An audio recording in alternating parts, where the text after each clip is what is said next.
And welcome to Off the Couch, where psychology meets everyday life. I'm Dr. Greg Cason, here with Brian Gomez. Happy Monday, you guys. And also Tony Sweet on the board. Hey, Tony. Hey there, hi there, ho there. Thank you. So this week on Off the Couch, we're going to talk about how social media can become the stuff of nightmares. I mean, real nightmares. And in Psychology in the News, we're going to talk about a book that just came out, and the author gave 5 simple steps to be happier every day. We're going to give you that scoop. So let's talk about how social media can become the stuff of nightmares. Just to let you know, overview, the impact of social media on mental health extends well beyond our waking hours, influencing sleep and dream quality. So we've actually seen we're going to talk about not only affecting that you get less sleep, but that you actually have worse dreams. A recent study links social media use with poor sleep and greater prevalence of nightmares. This study was done by Flinders University in Adelaide, Australia, but it was done in conjunction with the University of Gilan in Iran. And it was so cool to me. This was published in BMC Psychology, but they actually didn't study Australians for this study. They studied social media users in Iran. And most of the social media users, they studied 595 social media users in Iran. They were mostly on Instagram, and this was during the year 2022. This is what we call a convenient sample. Just so you know, that means they were just sort of there. It would be like standing on the street and asking passersby to fill out your survey. They're not going to be as random because you're going to be in a certain place, etc. They were in Iran, social media users, certain time, blah, blah, blah. And they had to use it every day for at least 15 minutes. So what do you guys guess the mental health impacts of social media use are? We've said they exist. What do you think they are? Well, for just that region or just in general? Well, I would say in general, because I don't know that region would be especially different. Well, I was just wondering because culturally wise, it's culturally they are different, and so we do need to do a study of this nature in other cultures. Very good, and so we can compare and contrast. But when you see the results, this was a very well done study. I actually was very impressed with their outcomes. But I mean, I'm pretty sure it affects a lot of us negatively. I try to not be on it as much at night before going to bed. Good. But what mental health things might happen? Oh, like what we could get from it, like depression, anxiety, depression, envy, jealousy. Jealousy, very good. All of that. Especially during that time, it was like the pandemic time too, wasn't it? So we were all kind of locked down and seeing other people have fun and seeing other people dying, and it was just a whole... And also anger, resentment, because of especially the political environment. Oh, my goodness, what a great point. Anger and resentment. And people can gin up those emotions in people and really create more worse outcomes for people. Also, they listed loneliness, isolation, cyberbullying, and suicide risk. And we forget about suicide risk. Actually, it is linked to higher risk of suicide, and also affects dream quality. This is the first study of any kind to focus on social media's impact on dream quality and sleep-related disturbances. What's so interesting, too, is that sleep issues cause mental health difficulties. Not sleeping consistently, not getting enough sleep, or having very disturbed sleep, or having something like sleep apnea can keep you up at night. So you have disturbed sleep will increase depression, increase anxiety, and increase a variety of other psychological That's impacts. Crazy, because I hear a lot of people have issues with sleeping, like that have a hard time going to sleep or staying asleep. Mm-hmm. I mean, I don't experience that. I feel blessed on that part, but I constantly hear that people have a hard time actually getting quality sleep. And that's kind of scary because I hear it so often that I'm like, should I be sleeping like that? It seems like I'm the rare one in this. Now I feel envy. How about you, Tony? Do you sleep well? When I'm out, I'm out. But I do, like my husband, he likes to watch his social media and pretty much until he closes his eyes. And I mean, we're supposed to be in a resting state. And you know how many times when we were younger, we would fall asleep with the TV on and we would have dreams about what was on TV. Oh, At yeah. least I would. I could imagine, watching social media of things that were negative impact on society as a whole, affecting your sleep pattern. Very good. The author actually said individuals who spend more time on social media are more prone to experiencing nightmares. And those nightmares, emotional distress from content such as bullying, distressing news, all can lead to bad dreams. They developed for this study a nightmare scale, a social media nightmare scale. You have to say they went all out. I mean, they gave a bunch of measures and they developed, I think it was like a 14-point measure about, do you experience these sleep disturbances and nightmares as a result of using social media? And so they constructed the scale, which actually looked pretty robust, and they found common nightmares with social media users. They found common nightmares were things like conflicts with other users, seeing disturbing news, and we knew during the pandemic and especially politically that doom scrolling, when you're always really looking for the negative, you're really like searching it out practically. Accessing access issues like I can't sign into social media or someone took me, and feelings of victimization, and in fact, actually helplessness was a big feeling people had.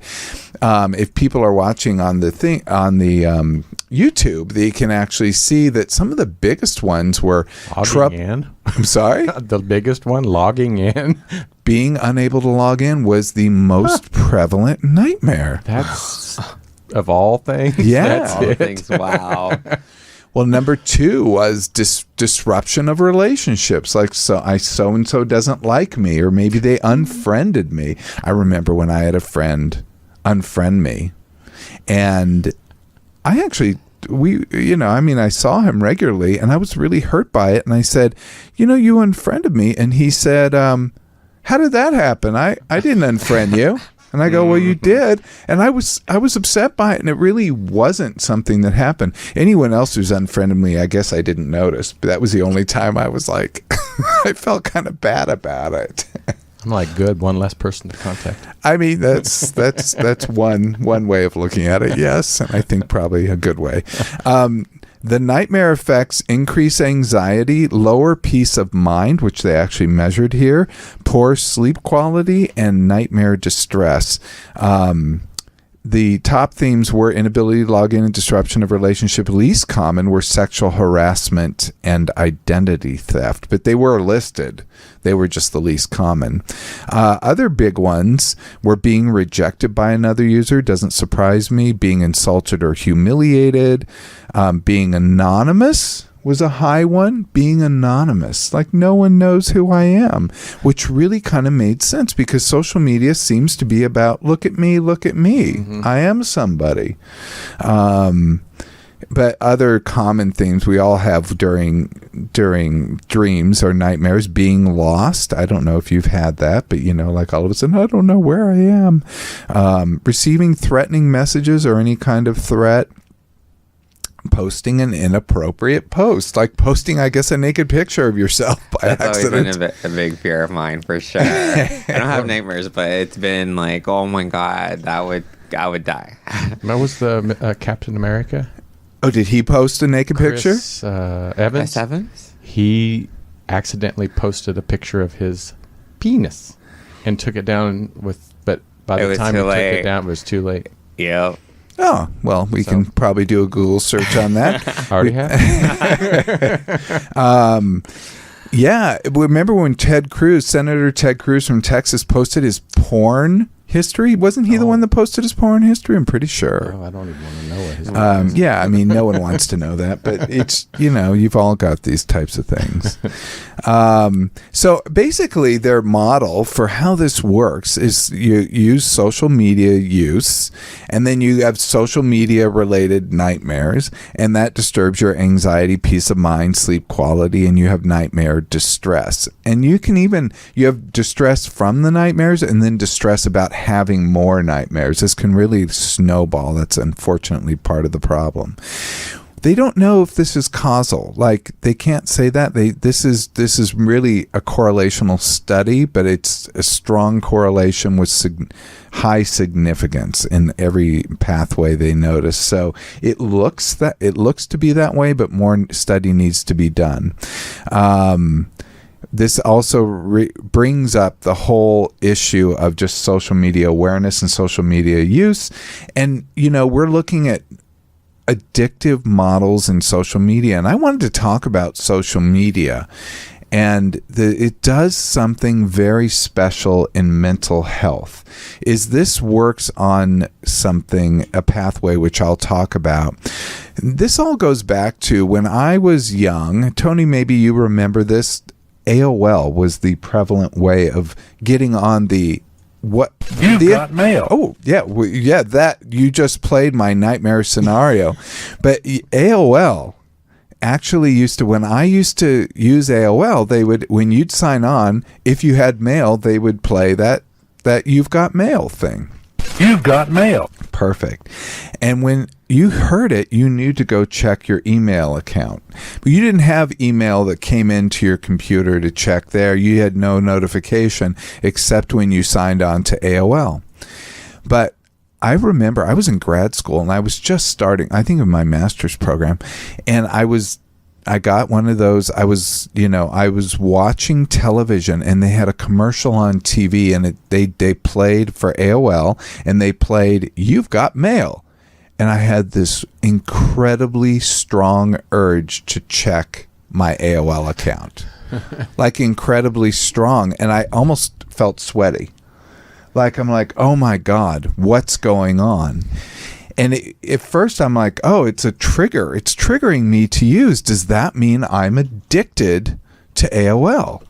I was using it a great deal, and I was an early adopter. I was on bulletin board systems. This is before the internet kind of took hold, and I was an early adopter of the internet, and I was using this stuff, and I ran a bulletin board.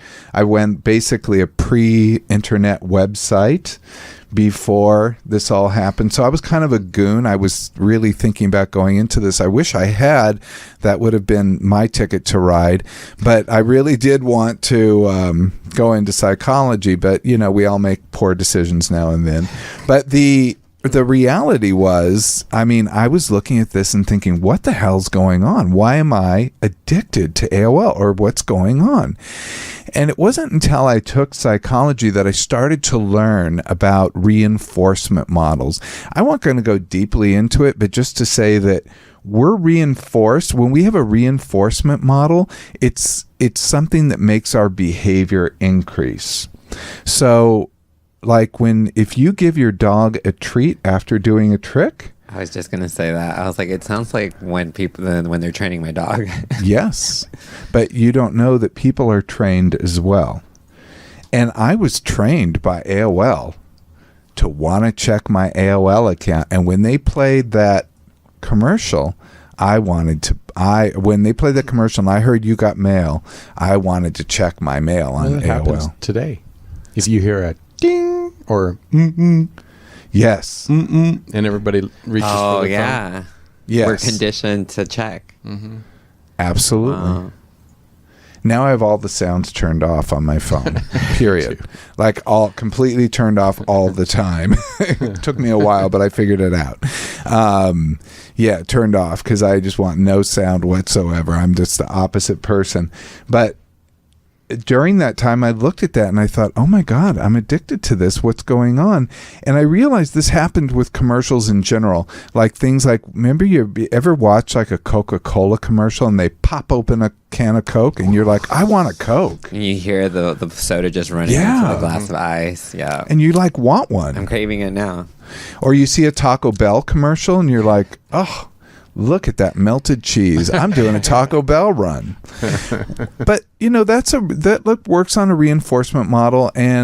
But there are different types of reinforcement. A lot of people hear about positive and negative reinforcement. Positive reinforcement is different. I mean, these things are a little bit different in the learning world than people use them in popular culture. When we say positive reinforcement, usually people think saying something nice to somebody, giving a treat is positive reinforcement. Actually, it is, if it makes the behavior increase. I'm not going to go into psychology, but reinforcement is actually defined by if the behavior increases, it's a reinforcement. If the behavior decreases, it's a punishment. So if your dog is doing something you don't want your dog to do, you punish it. That may mean you don't give it attention, which is what we call a negative punishment. You're taking something away to make the behavior decrease. Does that make sense? Yep. Positive reinforcement, we give a behavior to make the behavior increase. Negative reinforcement, believe it or not, means taking something away to make a behavior increase. In popular culture, we always say negative reinforcement's like spanking. And it's just, spanking is, in the learning world, is absolutely the opposite of a negative reinforcement. It's actually a positive punishment. Because you're applying something positive and you're making the behavior decrease. Hopefully, when you spank. Sometimes spanking is desired, but that's more adult. So let's talk about, though, what social media is. Social media has a very special type of reinforcement model. Social media, we don't know what's going to happen on social media. Now, when you're scrolling through stories, what's your experience, Brian? Well, it's a variety of stories. Like, my friends are all a little bit different. So I'm either like catching up with friends, like seeing what they're doing, or memes. Like when my friends post funny memes, that's kind of like my... But are they the same every time? Oh, no, it's something different all the time, or else I wouldn't ever get on. And what if they were? What if they were exactly the same time? Like your friends, like, I'm doing well, I'm doing well, I'm doing well, I'm doing well. No? I would not have that. Yeah, because that would be more fixed, but because variable, like, you don't really know what you're going to get. And everybody's always doing something different. And aren't there times you sign on and you really don't get anything? Like, you're like, oh, this is boring. Oh, yeah. Sometimes it's stale, and I'm like, whatever. I'll check it later. Right. And sometimes you sign on and you're like, this is amazing. Like, this was amazing. Like, Brian, you were showing me something earlier that what I thought was amazing, because it was just this guy, this comedian, and I just obviously love comedy. And he was just like an amateur guy just riffing on someone else, which I thought he was doing his own version of a cooking show, but kind of making fun of it, because he was riffing on some woman who whispered when she did her cooking, she's like, pour a pound of sugar in here. And he did it, but he was just hilarious, and it's really hard to... And I like following like a lot of creators like that, because it's always a different skit that they come up with and stuff like that. There's one that does the Barefoot Contessa. I love Barefoot Contessa. What, you mean someone makes fun of her? Yeah. How dare they? He has a little bob wig, but he is so good at it that he came on to, I think, like one of the talk shows recently because of how good his skits have been doing. Oh. Yeah. Well, I'll show you guys. Well, after, she's for sure. absolutely amazing, and she just is fun, and she's always a little bit drunk, so you can't help but love her. But the oh wait, no, I messed up. It's Ina Garden, right? Yeah, that's Barefoot that's the Contessa. same. Okay, sorry, I just didn't want to mess it up. Yep, that's her. Yeah. You're right. Yeah, she's amazing. Okay, let's talk about the variable ratio reinforcement, because social media works on a principle called variable ratio reinforcement. And that means that you don't know when the payoff is going to come, and you don't know how much it's going to be. Because, you were showing me that thing earlier that I thought was hilarious. And obviously when you come across the creator who does the Barefoot Contessa, you're like very thrilled to see his content. But I'll bet even his content isn't always consistent. Like, sometimes it's not good, sometimes it'll be great. No, that's true. Yeah. Same with the Whispering Girl. Sometimes I'm like, I don't like what she's making. So let's talk about what a variable ratio reinforcement schedule is. It's something the same as a slot machine. So when you're playing a slot machine, you really don't know what's going to happen next. You'll put a quarter in or $1. I don't know how much they are now.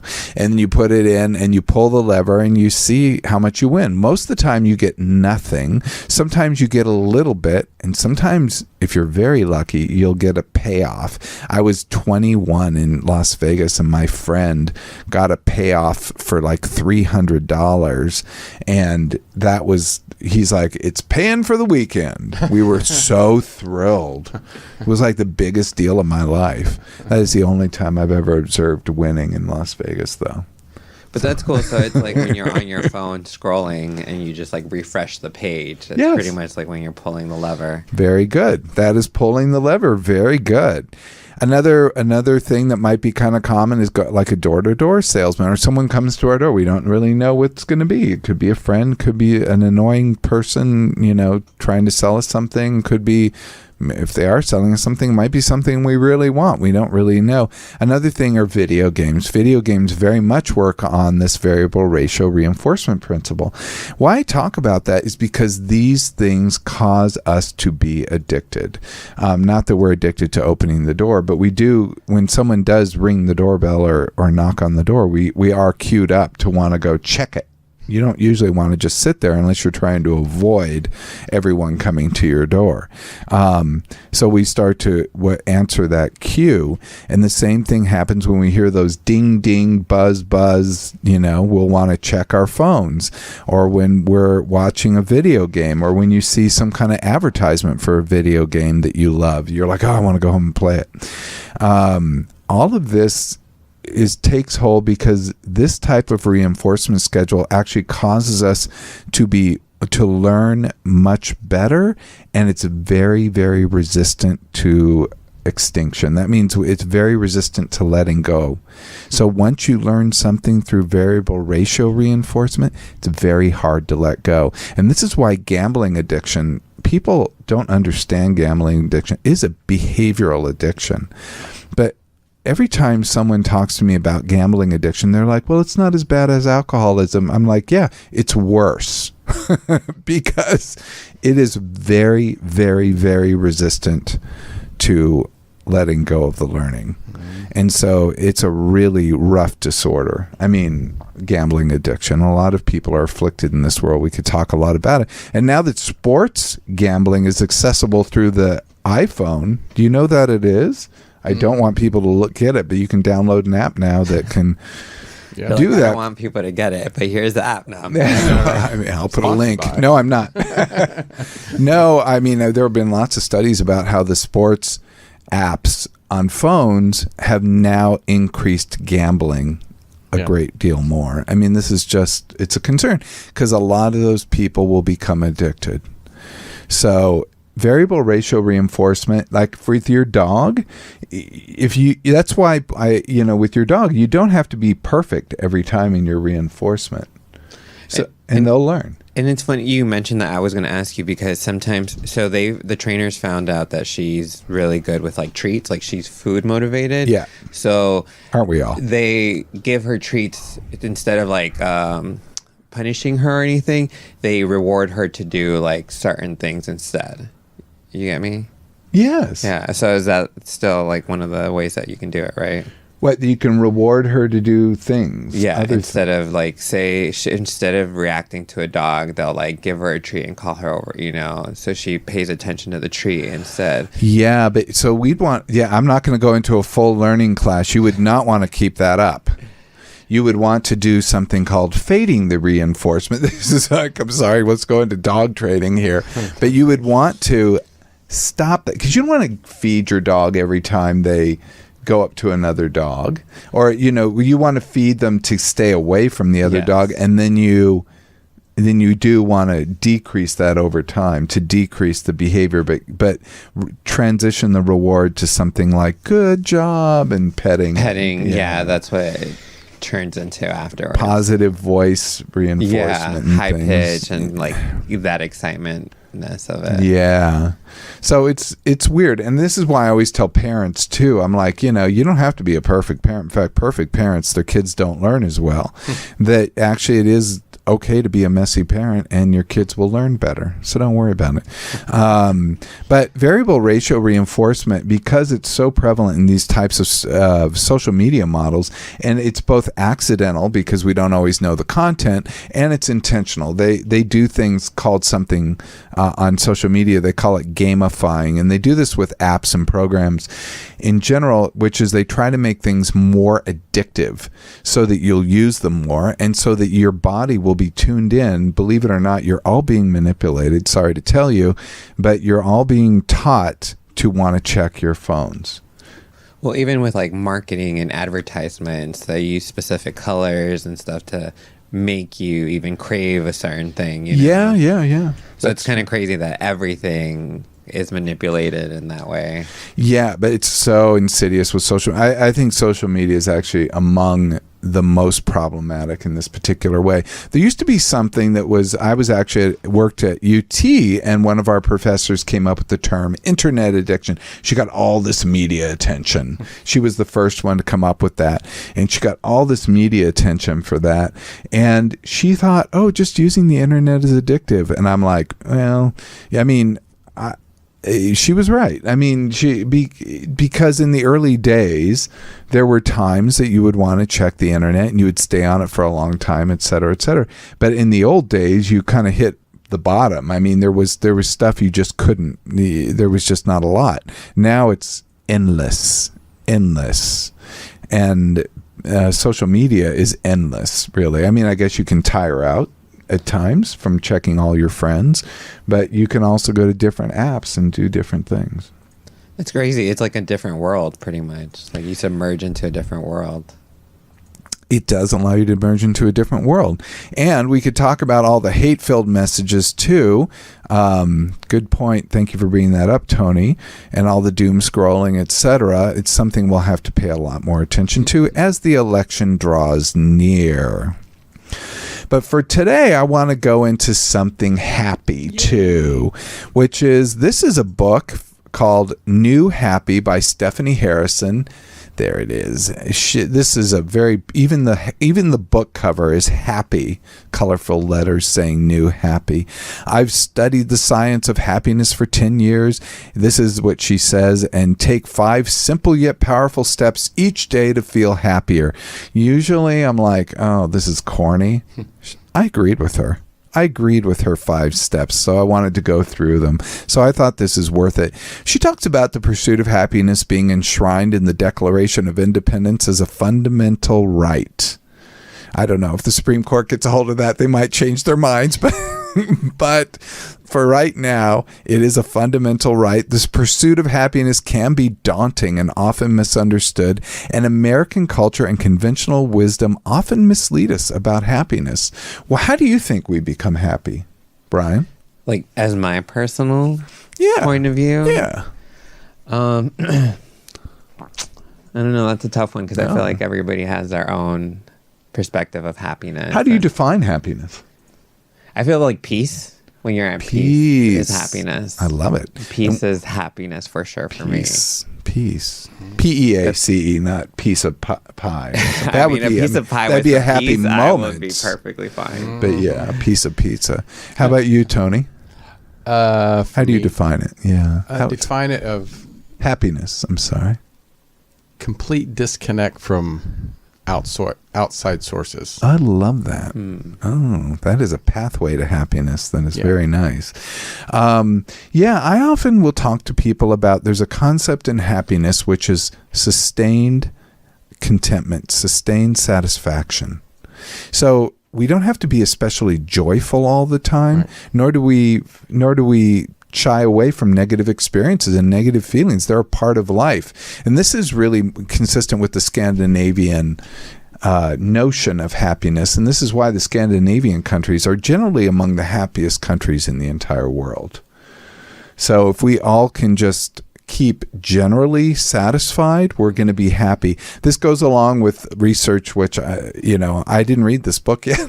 but I'm sure she covers this particular thing. There is a minimum financial level to hit in all different, walks of life. But it basically, in general, in the United States right now, it's about $75,000. It might be a little bit more in Los Angeles, depending on, your living, because that will just start. Once you pass that level, your levels of happiness don't increase. So when you're poor, you have more struggle.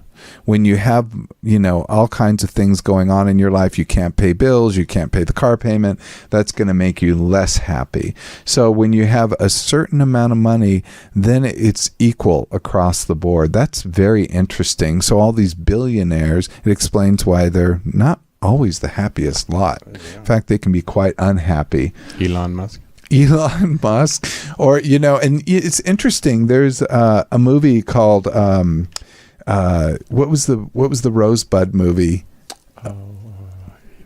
Yeah. Citizen Kane. I'm so sorry. Citizen Kane was a great exploration in that. He was really kind of looking at William Randolph Hearst, which was one of the earlier publishers. It's sort of like the Rupert Murdoch of the time. You all might know Hearst Castle in California. It's a beautiful place. You can go visit. But William Randolph Hearst owned all these newspapers and whatnot, and he was one of the wealthiest people. But he was very unhappy. And this movie was really explored that in a profound way. And Rosebud was really the one thing that connected him to happiness that you find out. So he talks about, and you find out what it is at the end of the movie. But the pursuit of happiness can be daunting and misunderstood, so we will explore just a little bit of it. Stephanie Harrison is the founder of this thing called the New Happy Organization. She said she spent 10 years, and she was writing this book, and she did these research attempts, and then she attended, but I looked at her history, and so this kind of interested me. All psychologists are basically, we all come from our professors, but there's our professors, our advisors, our training, all shape us a particular way. So people who go to certain schools have certain approaches. And when you have certain professors, certain training, you'll have certain approaches. And she went to the University of Pennsylvania for her PhD. The University of Pennsylvania, people will know in the psychology field, it's renowned. It's one of the best programs. They're great for research. And they have Martin Seligman is there. He's the positive psychology guru. He really came up with that. Aaron Beck, who's the inventor of cognitive therapy. And it's just really an amazing place. I actually interviewed there, and I loved them, but made a decision to go to Houston, and it was probably a very poor decision on my part. Step one, but it was great. I loved University of Houston. I will say, I was a great experience, and for a number of reasons, it was exactly the right choice. But so step one, according to Stephanie Harrison, is to share your feelings with others. She says sharing emotions increases joy, reduces suffering. Positive news shared with others can amplify joy for both people. In fact, we see recent research that is showing when you say positive words to someone, that your brains sync up more easily. Isn't this fun? So an example could be like when you share your feelings. Well, you could actually hold your hands with. Her example was holding hands with someone in pain lessens the intensity of the suffering, but that's like the physical connection as well. Have you ever gone to the dentist and they hold your hand when they're drilling or something? No, I don't know what dentist you're going to. I know. I'll have to share my dentist with you. I always found that very sweet. It is sweet, but sweet, never but had no, never. They're like, how are you going to pay? Maybe. One thing she talks about is when joy is shared, it increases the feeling of joy, and when sorrow is shared, it decreases the feeling of sorrow. And she had that graphic which we put up. Step 2, focus on the next step more than the end goal. When you focus on the next step more than the end goal, you can focus on pursuing meaningful goals without feeling overwhelmed. The importance of focusing on incremental process is key. And doing things like setting a timer for 10 minutes to work on a goal. And she showed that if you focus on the next step, that'll increase your hope every time you take an action. If you focus on the next step, you're going to decrease fear every time you take an action. I knew this when I was in grad school. I hate to keep going back to that, but it was a big learning experience, not just academia. You learn a lot about yourself because it's just very rough. And so you're in the middle of this. It's sort of like boot camp, but extended over many years. But mind boot camp, I guess. There you go. But you, one thing that really bugged me was I would just be so overwhelmed by all the work, and so I would tell myself, I just have to get out of this place, like get my PhD, get out of here. And that really started to worry me because I started to become more and more panicked and anxiety. And I started to have panic attacks a couple of times. And I thought I'd never had such a thing. I became so overwhelmed. And how I helped myself with that, I mean, I realized what was going on. So it wasn't like I was taking myself to the hospital. I realized what was going on, and I was like, what's going on? I'm getting overwhelmed by this anxiety. So what I had to start doing was almost denying that the future was ahead, almost saying, I just have to do this assignment for this class. I have to finish this class. I have to write this paper. I have to do these readings. And I would just do each thing, almost like a checklist. And I just kept pacing all the time. So I felt like I was walking upstairs. I would eventually get to the top of the stairs, but it would be a long way. That actually helped me. I was able to decrease my anxiety.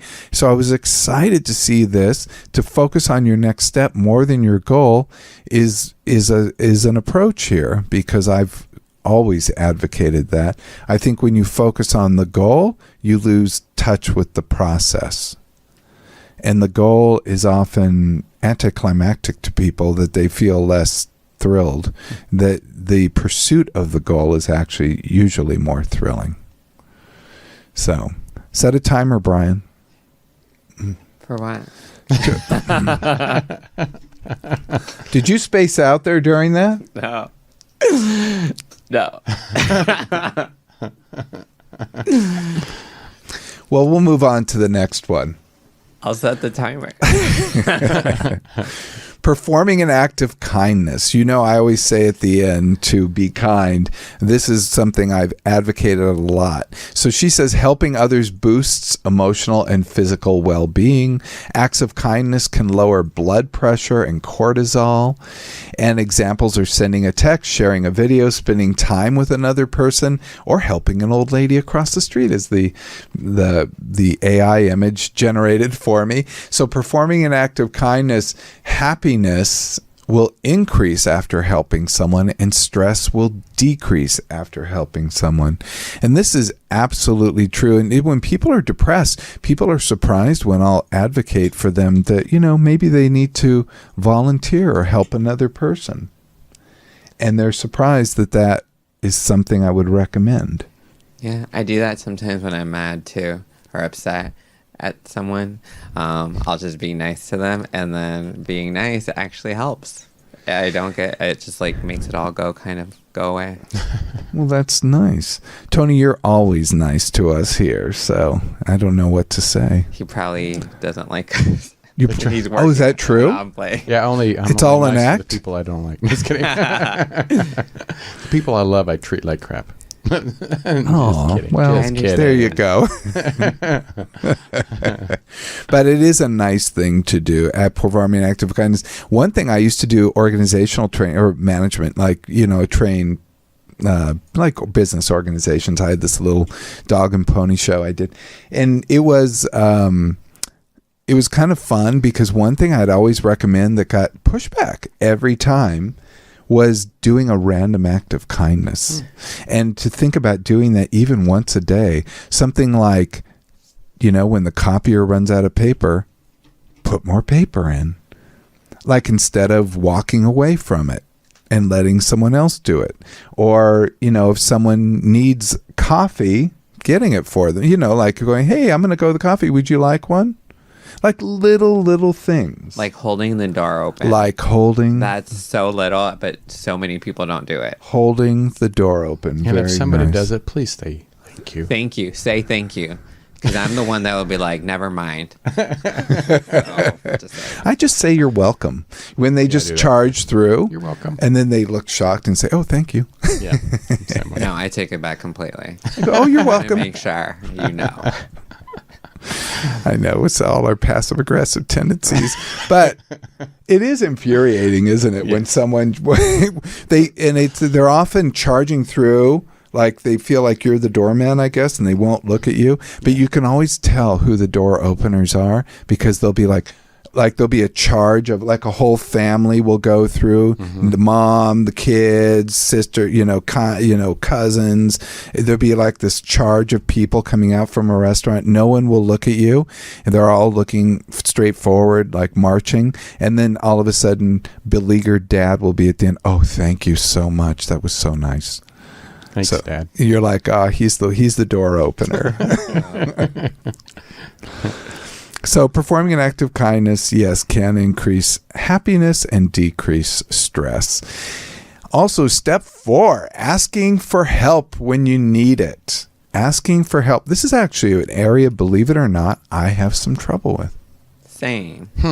I think we all do. Yes, same Really? here. Yeah. Yeah, I would rather chop my arms off before I ask for help. Right? Wow. Well, I guess, since your arms are still here, you haven't been asking for help at all. Nope. Well, asking for help is a sign of perseverance and growth. Underestimating others' willingness to help is a big problem. And you know what? It's not even... what's your reason for not asking, Brian? Oh, I worked through this already in therapy, but I always felt like everybody has a lot going on in life already. So for me to burden somebody with asking for help felt unfair, that I just would deal with it myself because I felt like, it would be a burden to somebody else. Wow. What about you, Tony? I don't want to be a burden or bother, but also as I gotten older, I think it was because if somebody asks me for help, it's unconditional. I don't want something in return, but a lot of people that help me always want something in return. So I think I would rather just figure it out on my own. Oh my God. I feel like I am the two of you because I have also a problem with being a burden on anyone. Yeah. And I always thought it was very particular to my upbringing because I grew up with a disabled brother and my needs were like, they weren't second, they were like 10th. And you just kind of learn to take care of yourself. And that anything you ask is a burden, and it's hard trained, but how interesting. Yes. And that they want something in return, which just creates more of a burden. Yeah. That's to you. It feels like a debt almost. Yeah. That at some point I don't ever want them to hold it over my head. That's exactly right. Yep. That's why we want to also revert back to doing acts of kindness. That would be doing a nice thing without expecting something in return. I always said I would rather help somebody that I don't know at all versus somebody I do. I understand that. Mm-hmm. So we got deep on that one. Well, asking someone for help when you need it will increase your confidence after asking for help, and it will decrease your self-doubt after asking for help. But I think I get deep into my head when I ask for help. Same here. Which is very interesting. I was a tough one, when at the beginning of doing therapy. I mean, as a client, because I've always believed, to go to therapy, I put myself through many years, and I had a lot of trouble. A lot of trouble. Same here.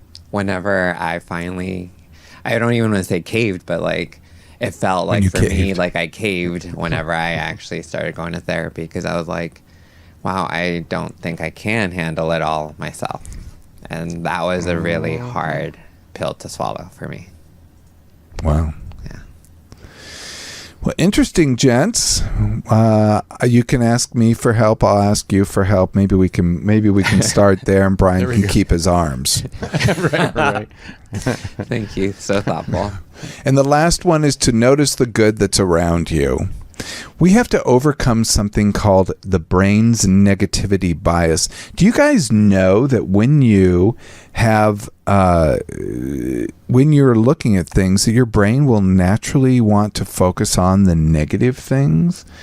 That we will come up with irrational, bigger things that we'll focus more through a lens of fear than in good. So we don't usually walk around in the world going, oh, look how wonderful the world is. In fact, in general, we tend to walk around going, that person's going to hit me when I'm driving. Or, there's, look at that political candidate I hate, and, blah, blah, blah.